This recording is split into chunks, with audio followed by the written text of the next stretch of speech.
Good morning or good afternoon to everyone, depending on where you're joining us from. We still have a few people logging in, so we're going to give them a minute or two to get settled, and then we'll get the webinar underway.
Okay, I think we're all ready to go. Thank you all for joining us for today's webinar, Saving Canada's Species, 10 Stories of Canadian Wildlife Recovery and Why They Matter.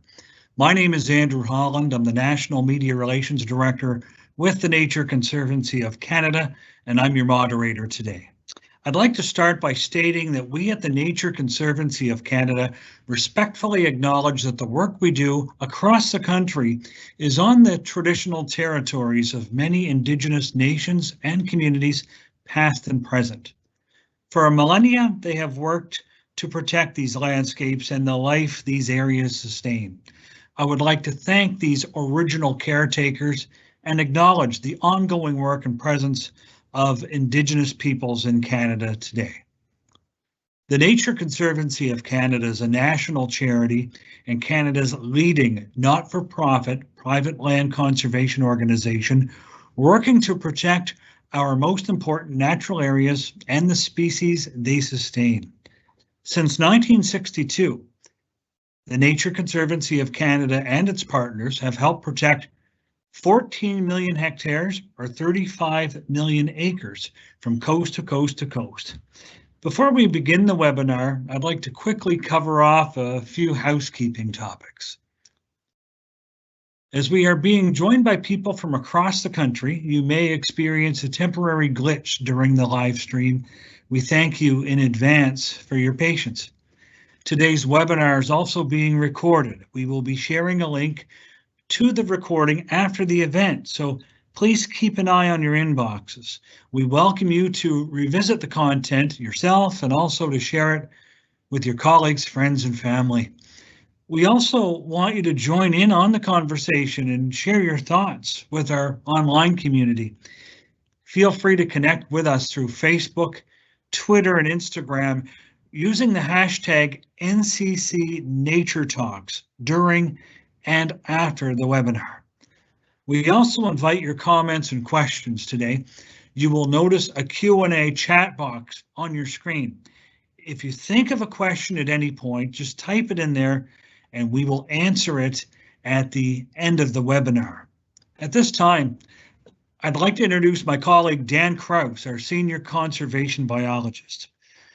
Dan is an expert on Canadian biodiversity and has authored reports on topics ranging from freshwater key biodiversity areas to species at risk legislation.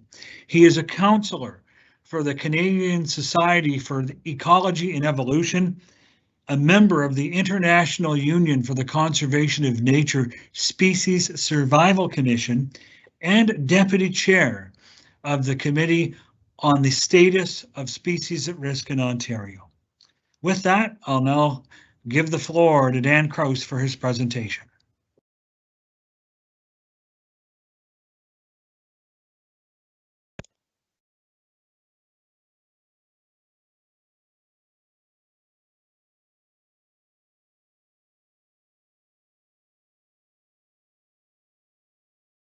Dan, you're on mute.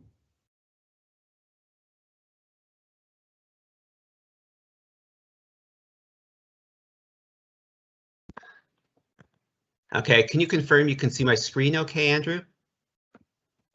Yes, I can. All good. Okay, sorry about that. I see you up there right now. Can you see my presentation? No, the content's gone right now for some reason. I see, we're just waiting for that to come back.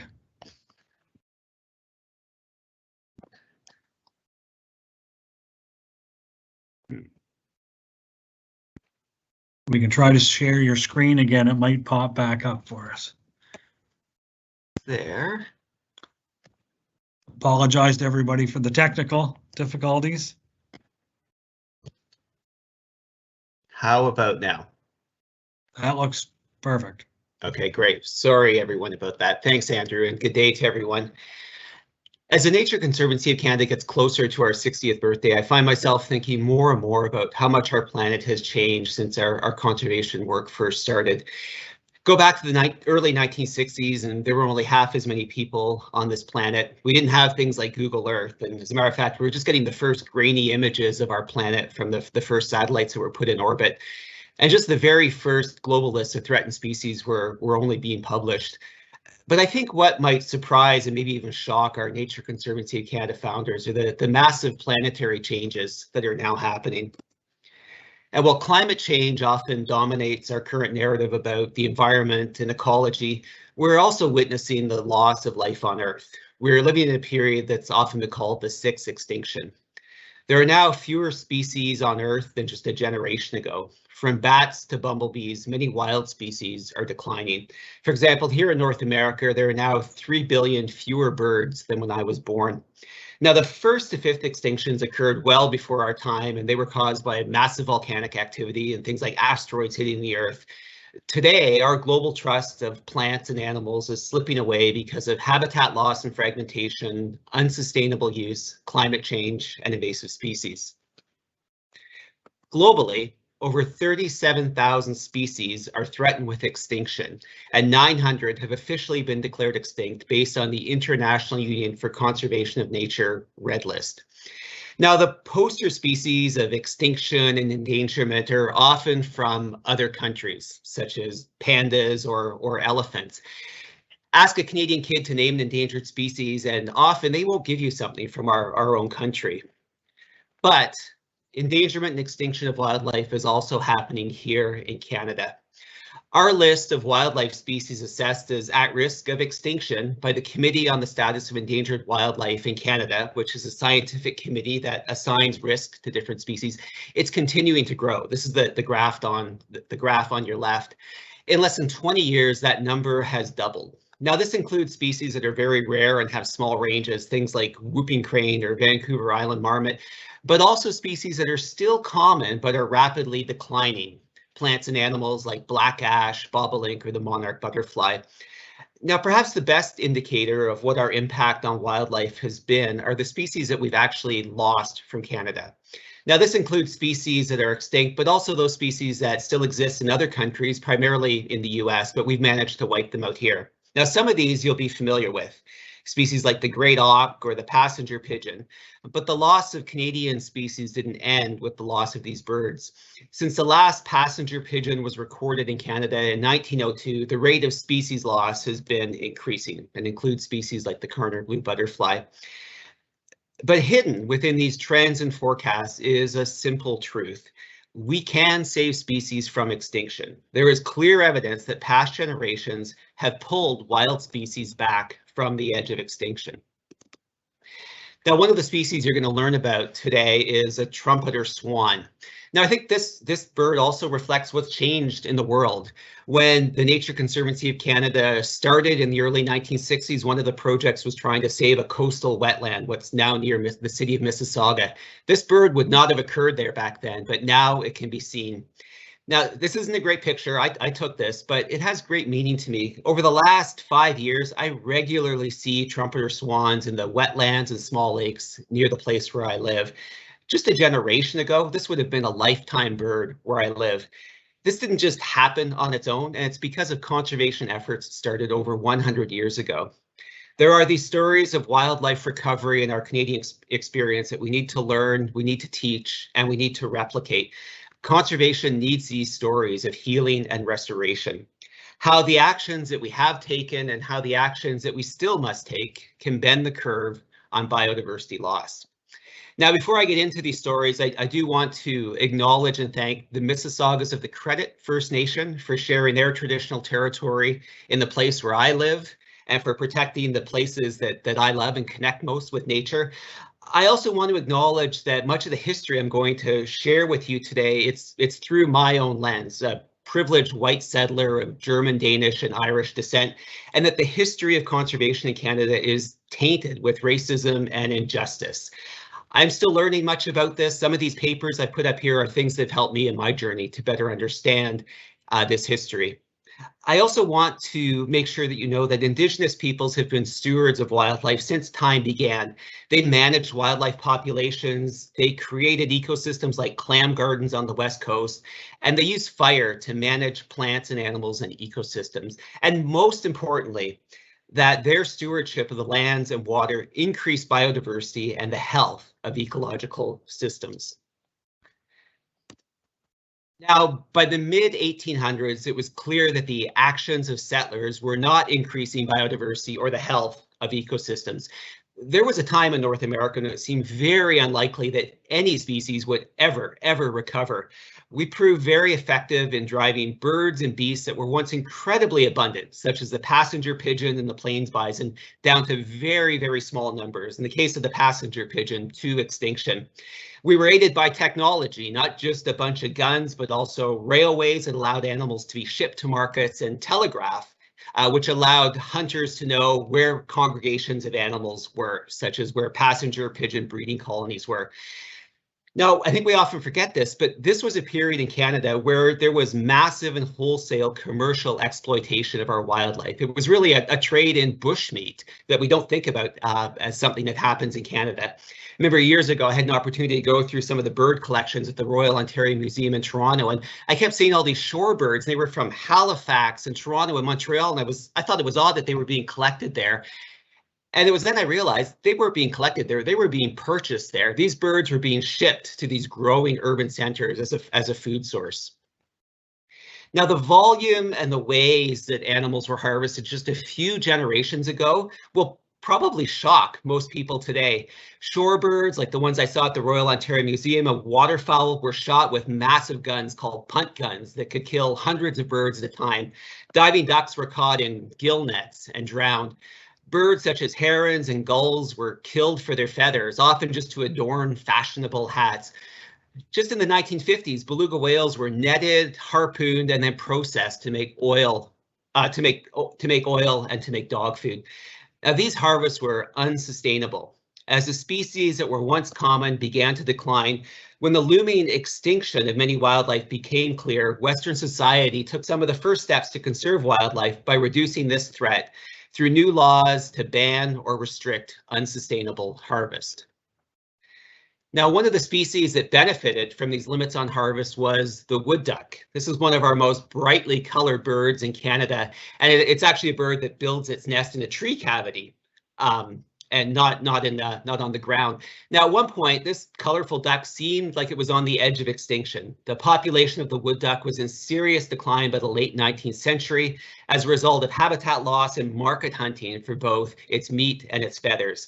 By the end of the 20th century, wood ducks had virtually disappeared from much of their former range. And while there had been some local restrictions on hunting, it was recognized that this doesn't work for species like wood duck that are migratory. So after decades of lobbying by the public, concerned citizens, and civil societies, Canada and the US signed the Migratory Bird Treaty. In 1917, Canada's Migratory Bird Convention Act was put in place. As a result, many birds began to recover. The wood duck was aided by these new laws that put limits on hunting and restrictions, introduced things like seasons, and there was also nest box programs that started in the 1930s. As a result, the wood duck is once again a common and widespread species. Now, I want to emphasize, these were not easy changes. The Canada Migratory Bird Convention Act wasn't about, just a lickety-split new law and putting up a bunch of nesting boxes. There was widespread opposition to these changes. There were still people that even denied we could even drive a species to extinction. Canada's first migratory bird officers had a huge job ahead of them. They were scientists, but they also helped to change the culture and attitudes that were deeply ingrained in our society. So these gentlemen, in addition to collecting information on birds and establishing new migratory bird sanctuaries and enforcing the new law, they also embraced public relations. In 1924 alone, they gave 452 public lectures on the benefits of bird conservation and the new laws. Now, around the same time that the wood duck was rapidly declining, plains bison also came very close to the edge of extinction. 130 years ago, there was not a single living wild plains bison left in Canada. And actually, the planet was within a few hundred bulls, cows, and calves away from witnessing the extinction of one of North America's largest living land animals. In less than 50 years, the great herds that had shaped the ecology and the culture of the Great Plains for millennia had shrunk from over 30 million individuals to a few scattered survivors. Canada then played a key role in preventing the extinction of the bison.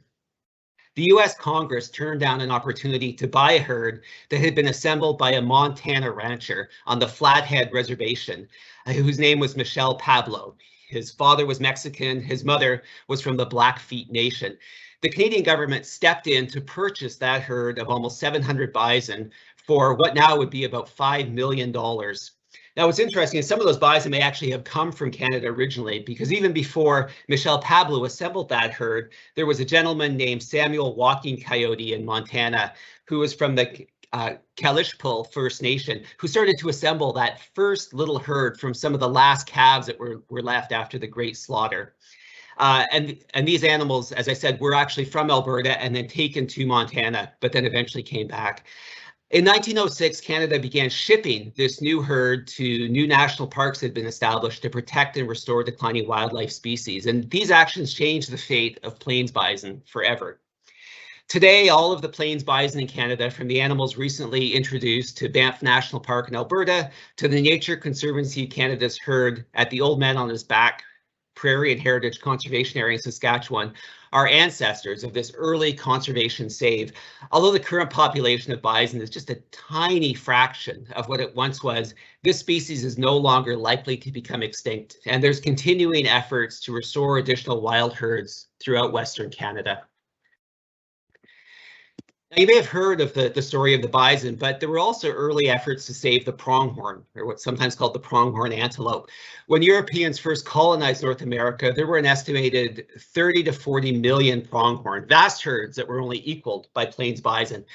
Unfortunately, they also shared the same fate as bison when settlers expanded across the prairies. They were first shot as a food source, and later because settlers saw them as competition to domestic animals. In addition to overhunting, habitat loss, and poor agricultural practices that took a toll, so did the millions of miles of barbed wire that were strung across the prairies. And because, well, the pronghorn is the second fastest animal in the world, they can't jump. And as they try to crawl through even through a few strands of barbed wire, they can become entangled and die. As early as 1886, they were gone from Manitoba's prairies. By 1913, it was predicted that the pronghorn would be one of the first species of North American big game to become extinct. But something was about to happen that would save the pronghorn. Back in 1911, Canada became the first country in the world to set up a national park service. The Dominion Parks branch, what we now call Parks Canada, became instrumental in the decline of many Canadian wildlife species by establishing new parks, including Elk Island National Park and wood buffalo. But while species like bison and elk could be captured, transported, and bred in enclosures, pronghorn did not survive well in captivity. The parks would need to come to where the last herds lived. In 1914, Maxwell Graham, who was from this new park branch, and renowned naturalist and writer Ernest Thomas Seton, who grew up in Toronto, surveyed the prairies for the last herds of pronghorn. They identified and established 3 new national parks to protect pronghorn, the ones that are bolded on the slide. Fences were put up around these last herds, and there were efforts to keep them protected. Hunting was banned. Conservation efforts moved almost as fast as the pronghorn in what was perhaps one of the most urgent efforts to save a species from extinction in Canada. These emergency measures worked. By 1936, pronghorn numbers and their range had expanded to the point where the hunting ban was lifted. And you never heard of those national parks? That's because these antelope reserves were dissolved by 1947. Their goal of saving the pronghorn from extinction was complete. When you think about it, these were crazy actions. Sending guys with $5 million to the US to bring bison back to Canada, getting a person from a new government agency and a naturalist writer from Toronto to drive around the back roads of Saskatchewan and Alberta to look for the last herds of these animals and then string barbed wire up to protect them. But these were bold actions that were needed at that time, and they should inspire us. Now, it was not just waterfowl and large grazing animals that benefited from these early efforts to stop unsustainable harvest and provide threatened species with a refuge. By the 1960s, some of the marine mammals that had been commercially harvested began to recover. Now, the northern elephant seal is the second largest seal in the world, just second to its southern cousin. It's a long-distance migrant, and it uses the Pacific coast from Mexico to Alaska. Now, because it's big and it congregates in herds to breed, it was heavily exploited during the 19th century. The commercial hunt began around 1910, but it was ended by the began around 1810 and it was ended around 1860. And that wasn't for conservation reasons. That's because there were no more northern elephant seals left to be found. It's estimated that the population of this species crashed from tens of thousands to perhaps as low as 10 to 30 individuals. By the 1880s, they were actually thought to be gone. It was thought to be an extinct species. But then in 1884, a remnant population of just 8 individuals was found on a small island off the coast of Mexico. First protected by isolation, later by laws in protected areas in both Mexico and the United States, the numbers began to rebound. As a result, northern elephant seals are now found along the Pacific coast, and we can now find them again in British Columbia. Now, pronghorn, bison, northern elephant seal, they all show that even common species could be driven to extinction. By the early 1960s, there was concern that the eastern bluebird was declining. In the 1970s, it was on the Audubon Society's blue list of declining species. It was assessed as rare by the Committee on the Status of Endangered Wildlife in Canada in 1984. Bluebird numbers had fluctuated in the past, but there was concern that because of habitat loss and increased competition for nesting sites, they nest in holes in trees, by non-native species like European starlings and house sparrows, their numbers may not rebound. Now, the prospect of losing this popular and iconic species created a lot of public concern. Books were written about the bluebird and its plight, and this concern mobilized quick action. Now, this action was not primarily from governments or even conservation groups, but by thousands of individuals, and they built birdhouses, lots of them. Bluebirds quickly moved into these new birdhouses. In addition to improving nesting success, nest box trails allowed us to better monitor and study eastern bluebirds. By 1996, the eastern bluebird was taken off that Committee on the Status of Endangered Wildlife list because the population had increased, and it was a large part because of that successful nest box program. Today, it's easy to spot bluebirds on places such as the Nature Conservancy of Canada's Hazelbird Nature Reserve on the Rice Lake Plains. Since 2002, the Nature Conservancy of Canada has helped lead the Rice Lake Plains Partnership, which is a collaborative collection of private landowners, Alderville First Nation, conservation groups, and government. In addition to securing key areas for bluebirds and other grassland species, we've been returning fire, a traditional Indigenous land management practice, to help keep and maintain the diversity and abundance of plants and animals. Now, Hazelbird was committed to the recovery of the eastern bluebird. She installed a network of more than 400 bluebird boxes and worked with willing landowners to maintain and monitor these boxes for almost 40 years. The thing was, Hazel was a single mother with 7 children at home, and she didn't even have a car. She managed all this with the help of volunteer drivers. In honor of Hazelbird, the Nature Conservancy of Canada not only named this property after her, but has been hosting an annual Hazelbird Day to celebrate migratory birds and the people that are helping to conserve them. When you hear the trumpeter swan for the first time, trumpeter will make perfect sense. Even when silent, the trumpeter swan remains impressive. With a wingspan that can stretch for 10 feet, it's the largest species of waterfowl in the world. By the early 1700s, their large size had also caught the attention of market hunters in North America. For over 2 centuries, there was commercial hunting for their meat, and the skin and feathers of trumpeter swan was turned into hats, pens, and powder puffs.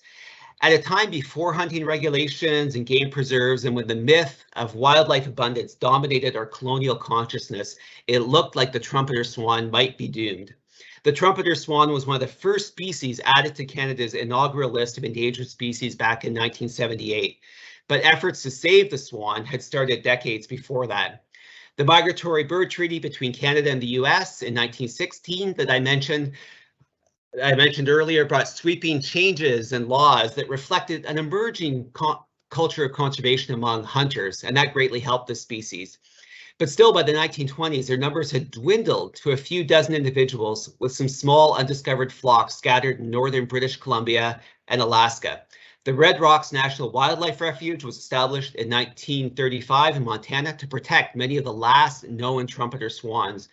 But restoring this species to its former range across North America would take more than protecting the last few individuals. Starting back in 1938, swans were moved from the Red Rock Lakes to other sites, including Delta Marsh in Manitoba.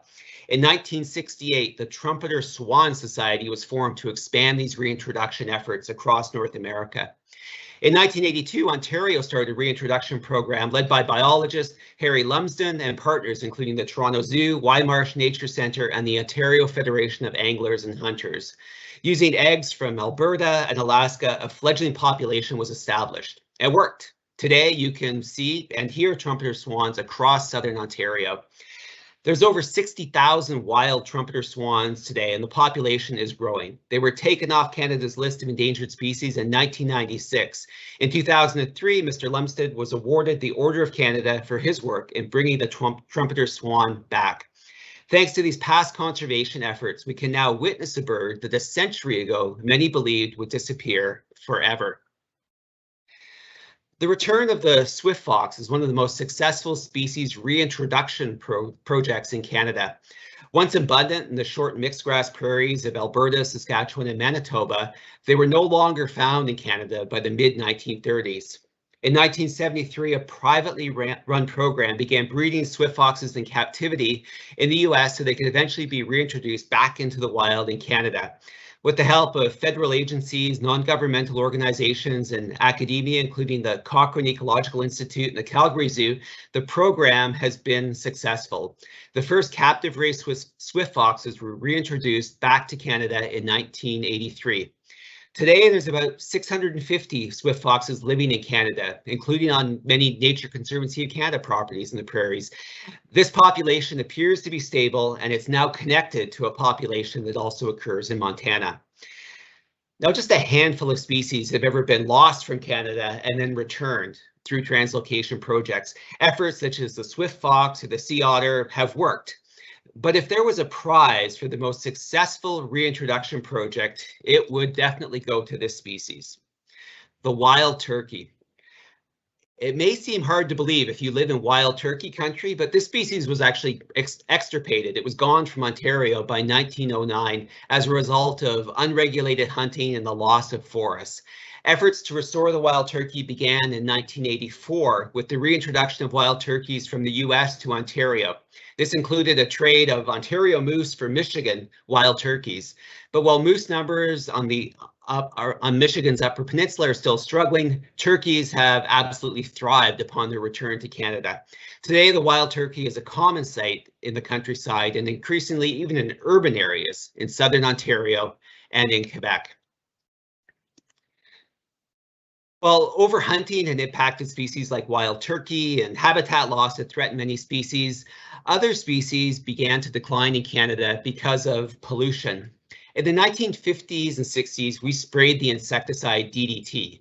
We sprayed a lot of it, and we sprayed it almost everywhere. But through the science and outreach of scientists like Rachel Carson, it became clear that DDT was killing more than just insects. DDT was accumulating in the bodies of birds like hawks, pelicans, ospreys, and gulls, causing their eggs not to hatch. One of the early casualties of DDT was the peregrine falcon. Now, there was a time when I thought I would never see a peregrine falcon. Growing up in the 1970s, the late 1970s, the peregrine falcon was a poster species of wildlife loss. Those hinterland who's ads that would come on TV told me that it was already gone from eastern Canada, where I lived. As a kid, the peregrine falcon seemed as elusive and mysterious as a tiger or a rhino, and its fate equally uncertain. Populations had crashed because of the 1-2 punch of shooting and pollution. Like many birds of prey, it had been indiscriminately shot by farmers and hunters for over a century because of a false concern it was feeding on game and livestock. As a top predator, pesticides, especially DDT, were accumulating in its body. This resulted in deformed chicks or eggshells that were so thin they would break. No new peregrine falcons were being born. Peregrine falcons had declined throughout Canada and the world. By 1970, there was just one nest record in southern Canada, east of British Columbia, and only a third of the historic nesting sites were being used in the Rocky Mountains. It was among one of the first species to be assessed as endangered when the Committee on the Status of Endangered Wildlife in Canada first met in 1978. Fortunately, by that time, the peregrine falcon fortunately, by the time the peregrine falcon was officially assessed, there was already many people working to save it. Although falcons and other birds of prey had been excluded from the Migratory Birds Convention Act, by the 1960s, almost all states and provinces had laws, and there was changing culture that were protecting them from shooting. These laws really reflected the change in attitude towards wildlife, especially predators like the peregrine falcon. Also, many of the chemicals causing nesting failure had been banned and were slowly working their way out of the food chain. A foundation for its recovery had started. Programs were established to breed and release peregrines in places where it had been lost. Methods to raise falcons were already well known because of millennia of falconry. It was also discovered that this bird would thrive in cities, and it would substitute tall buildings for cliffs and feed on the pigeons that share our urban landscapes. For many reasons, things got better for the peregrine falcon. The subspecies that inhabit southern Canada moved along on the road to recovery, from the original assessment of endangered in 1978 to threatened in 1999 to special concern in 2007. Then in 2017, after 39 years on Canada's official list of endangered wildlife, it was assessed as not at risk. Now, for a long time, we didn't think about plants when it came to endangered wildlife. The first list of endangered plants in Canada, or the first list of endangered species in Canada around the world, didn't really even include plants. And it wasn't until the mid-1970s that plants started to be put on the conservation radar, including the work of Ed Ayinsu from the Smithsonian Institute and George Argus in Canada of what was then called the National Museum of Natural Sciences. But when these pioneering lists of endangered plants were starting to be created in Canada and the US, small white lady slipper was one of the first species to be added. This orchid is rare in every state and province where it occurs. Around the edge of its range, including Saskatchewan and places like Pennsylvania, it's gone. In 2013, small white lady slippers was assessed as globally vulnerable on the International Union for Conservation Red List of Threatened Species because of its small range and declining populations. That's the same global status as the giant panda. But there is a conservation success story that we're starting to see with this orchid. In 2014, a reassessment of the small white lady slipper in Canada found that habitat protection and management had increased and a few new sites had been discovered. Most importantly, the largest populations now appeared to be stable. And that's thanks to the stewardship efforts of the Walpole Island First Nation in southwestern Ontario. And in Manitoba, the Nature Conservancy of Canada has been working for over 25 years with Nature Manitoba, Manitoba Conservation, Manitoba Natural Heritage Corporation, and other partners to protect its habitat in the Tallgrass Prairie Reserve. As a result, after being listed as endangered in Canada for 33 years, the small white lady slippers was assessed at a lower risk of extinction and downlisted to threatened. It's still a species of great conservation concern, but its risk of being lost from Canada has diminished. In a world where many rare species are continuing to decline, this little improvement in status is worth celebrating. Each of the species that we have saved, each of the species that we need to save, has an extraordinary recovery story. Some required ambitious reintroduction and captive breeding programs. For others, we needed new laws and policies. Others, their stories unfolded over decades and benefited from a transformation in our culture and perception of wildlife. But they all had this in common. Behind every wildlife conservation story, there were people who cared enough to take action. The species we have saved also provide us with important lessons. The lesson of the eastern bluebird is that our collective actions can result in significant impacts. This is certainly not the case for every endangered or declining species. I can't do much in my backyard to directly help conserve wolverines or whooping cranes, but I can plant milkweed for monarch and improve the habitat in my backyard for migrating birds. The bluebird and the trumpeter swan were helped in their recovery because lots of people knew about them. And while we may never have a civil society dedicated to threatened species like the eastern hognose snake or lake chubsucker, all species have their own stories, their quirky habitats, unique lifestyles, and increasingly their fight for survival in a world that is rapidly changing. Learn and share these stories. Bison and pronghorn reminded us that conservation often only moves fast when it's getting too late, when the urgency is undeniable as animals like pronghorn peer over the precipice of extinction. These efforts are critical. We need to applaud them, and we need to keep applying them to species that could be lost forever. But we also need to couple our emergency efforts with a strong base of proactive conservation to keep common species common and to protect Canada's plants and animals well before they face imminent extinction. The northern elephant seal teaches us that we should never give up. Even species that are at very low numbers can come back, and how conservation actions can benefit biodiversity beyond the borders of one country. History also shows us that treating wildlife as an economic resource has not worked well.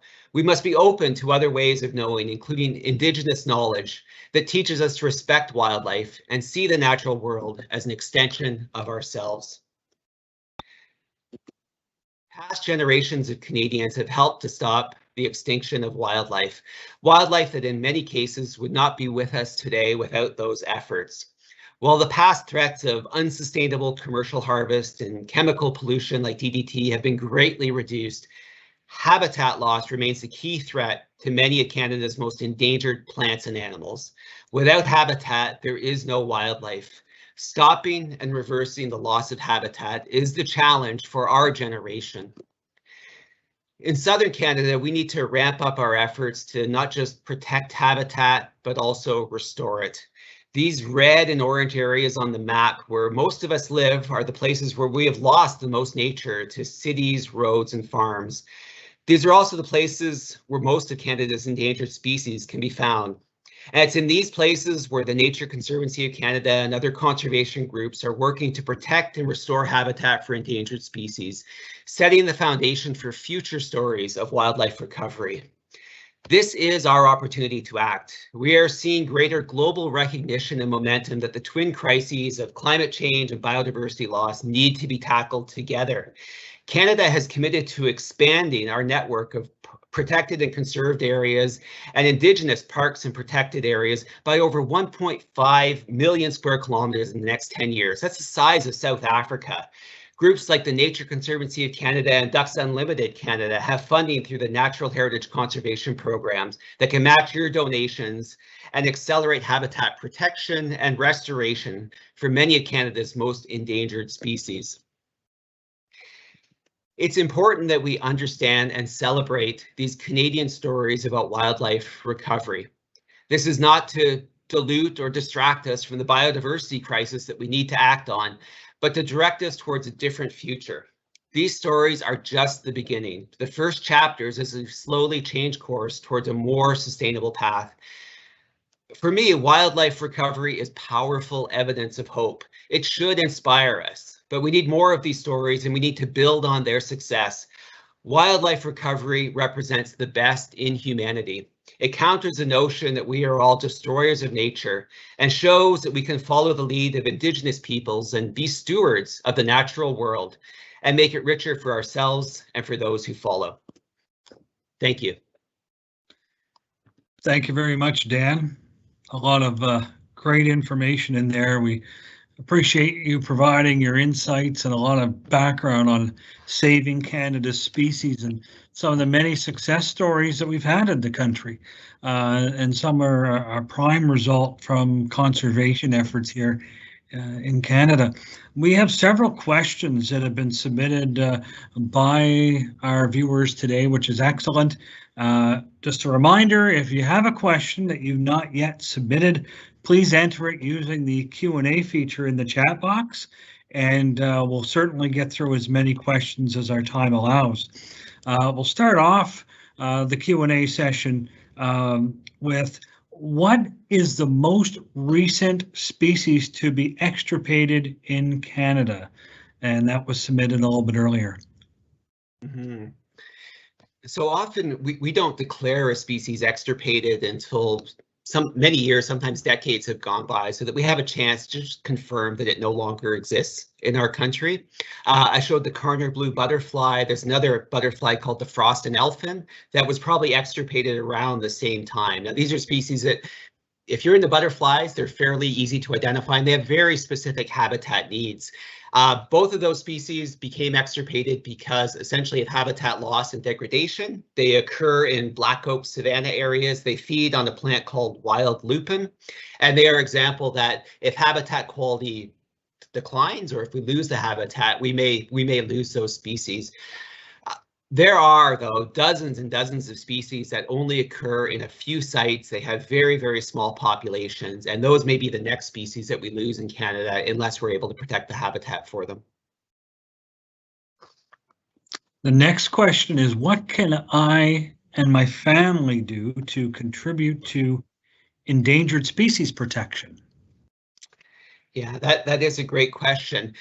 There are things that we can do in our own backyards or our communities. I mentioned planting milkweed for monarchs. I actually just saw my first monarchs today as they kind of come north on their migration. That's a simple thing that people can do. Planting native species around your yard can benefit native pollinators as well. At Nature Conservancy of Canada, we have a program called Small Acts of Conservation that highlights some of these things that we can do to protect species, to improve water quality in the communities where we live that will benefit many species. And, like the eastern bluebird, one nesting box doesn't make a difference, but if we're able to sort of combine our collective efforts, we can have an impact on some of these species.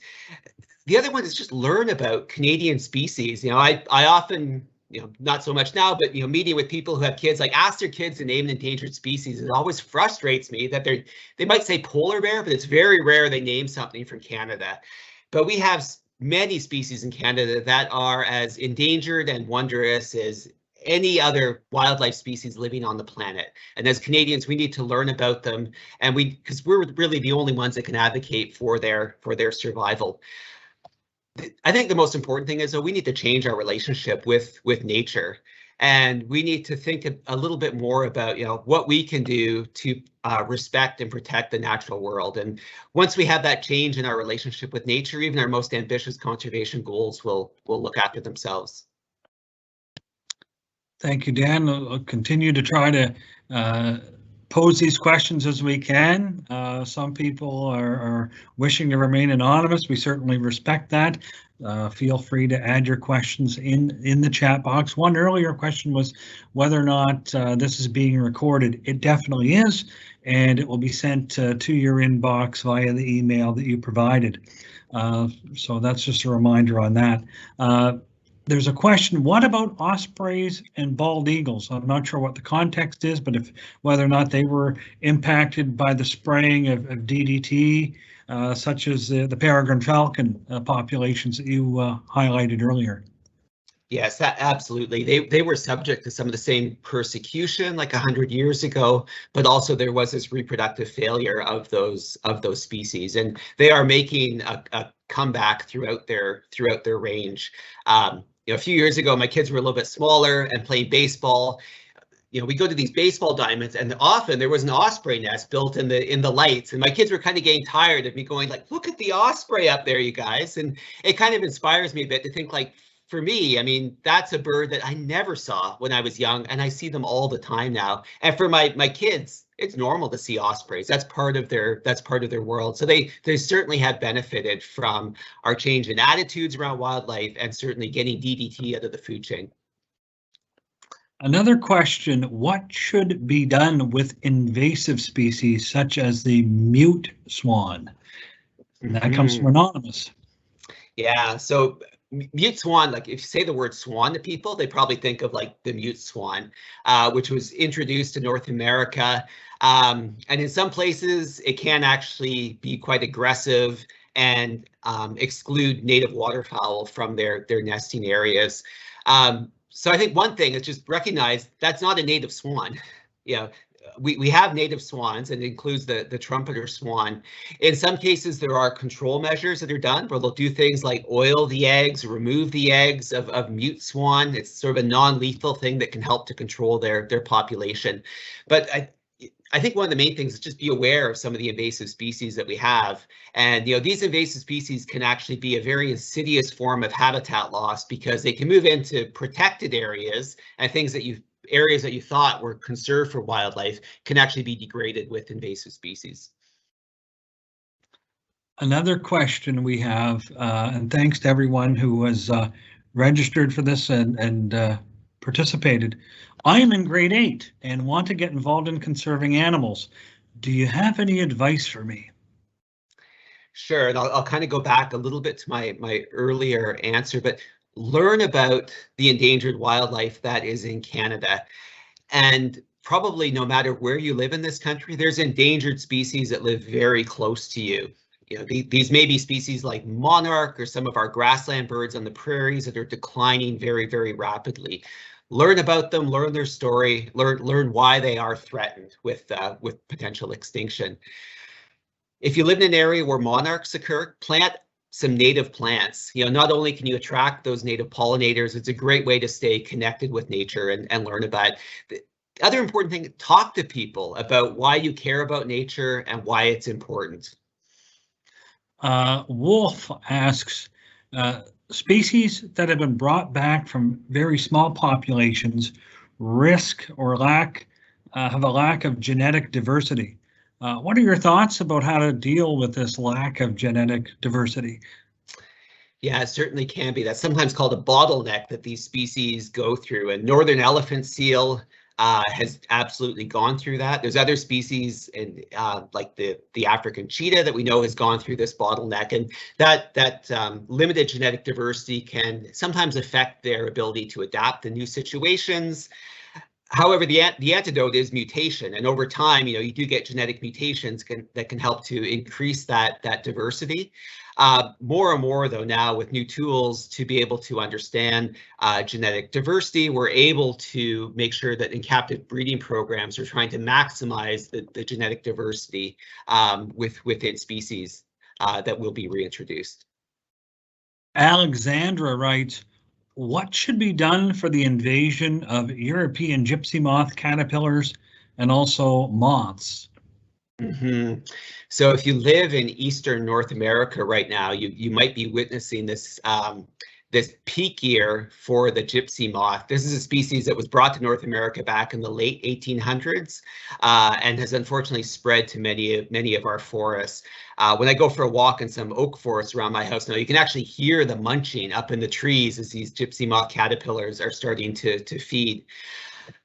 Well, first of all, I think we can use this as a lesson and make sure that we're trying to prevent the invasion of species. This is absolutely critical. There's other invasive species that are at our doorstep, and we need to make sure that we're not bringing them in anymore. In terms of what we can do now about gypsy moth, there certainly are some control that can be done with it's a bacterial insecticide that can help to control their populations. But really, I think the best thing is use it as a lesson and try to prevent new species from being introduced. The next question is, what about the American woodcock? I've only seen one on the reserve where I lived, and that was more than 30 years ago. Yeah, I've seen the same thing.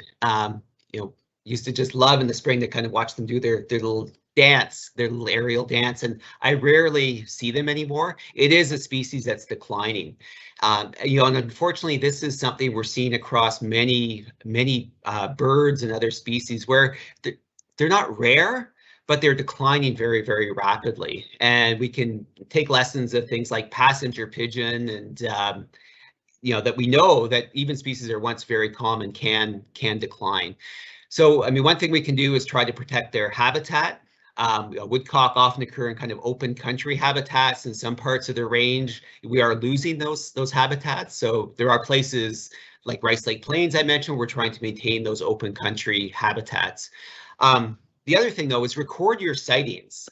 If you don't have the app iNaturalist on your phone, or if you're not a user of eBird, we do have this incredible opportunity to harness technology to better understand and document some of the status and trends of nature. The next question is from Siobhan, and it says, wow, that was awesome. It's nice to see that positives are happening in nature. The work you are doing is awesome. I would love to know if there are any resources on how to be a steward for nature, especially from an Indigenous perspective, if you have any resources to share. Yes, certainly. I'm not sure where you live, but as things kind of open up, Nature Conservancy of Canada does have a conservation volunteer program, which is a great opportunity to do some hands-on conservation work, often involving endangered species, but also learn about why we're doing those actions and which actions can be effective to actually protect and restore biodiversity. Ryan asks, is there a resource that I can access to see what species are at risk in his area where he lives? Yeah, absolutely. One of the resources I use all the time is called the Species at Risk Registry. Doesn't sound very exciting, but it is a great resource. If you just Google Species at Risk Registry, it's the federal registry for all species that have been assessed or listed at risk in Canada. And there's often really good resources, including why they're at risk, and in some cases, and increasingly, the recovery strategies or management plans, which are really sort of the plan to try to reduce that risk and help recover them. And that's all the questions we have that we've received. So at this time, I want to thank everybody who has registered for this and participated, for joining us today. And Dan, thanks for sharing your insights and expertise. And in advance of this webinar, you were on CBC morning shows across the country with Kristen Ferguson, and your opinion piece on this about saving Canada's species and promoting this webinar was in many newspapers and their websites across the country. So thank you very much for doing that. And we encourage people, if you're looking for further information on species recovery, please visit our featured species gallery at the Nature Conservancy of Canada's website. So you can just go to natureconservancy.ca/featured species. If we didn't get to your question, if it was submitted a little bit late, or you have something else you'd like to ask,